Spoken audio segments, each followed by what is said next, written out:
When we look at the way Christ commands us to love, it seems really unfair.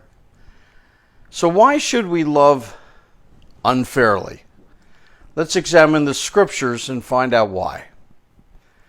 First of all, it is the very first step of obedience. Is there anything that we can do to show that we love Jesus? And the answer is yes. Love the way he wants us to love. Love unfairly. Love your enemy. Love people God's way. Well, I'm not willing to go that far, you say. Well, then you're not really going to go anywhere with Christ. 1 John chapter 4, verse 19 and following says this: we love because he first loved us.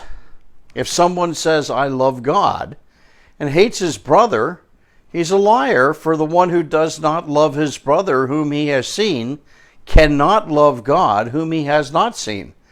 And this commandment we have from him, that the one who loves God should love his brother also.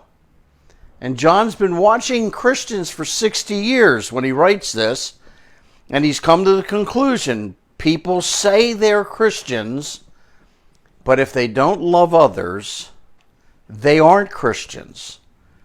It's the first step.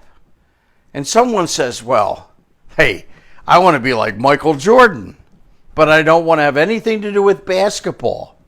What? That's all Michael Jordan is. You say, I want to be like Mike, but no basketball. How stupid. I want to be like Christ, but I don't want any of this love stuff.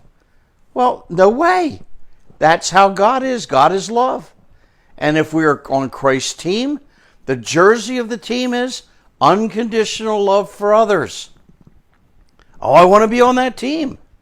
But Lord, I don't want to love your way. Then you haven't taken the first step, and you can't be on the team. You know, number 2, it allows us to experience God's power. When we love God's way, what we call unfairly, it gives us the opportunity to see the power of God flow into that relationship. But if I choose not to love unconditionally, then my Jesus power won't remain in me. But if I choose to love unconditionally, unfairly, changes will take place. It'll take place in your home, in your marriage, among your co-workers, among the boss, in your family. And third, it allows us to be part of God's plan. What is God's plan for us? Is that we love one another as he loved us. John 13 says, a new commandment I give to you, that you love others as I have loved you.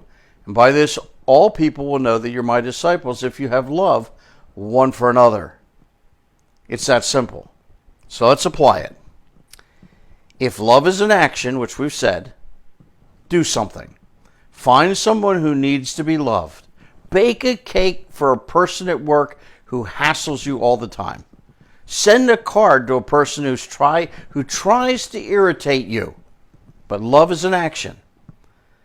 Now, if love is an action, don't worry about how you feel. People say, well, I'm sorry, I don't feel like doing that. Well, that doesn't cut it with God. So let's borrow a slogan. Just do it.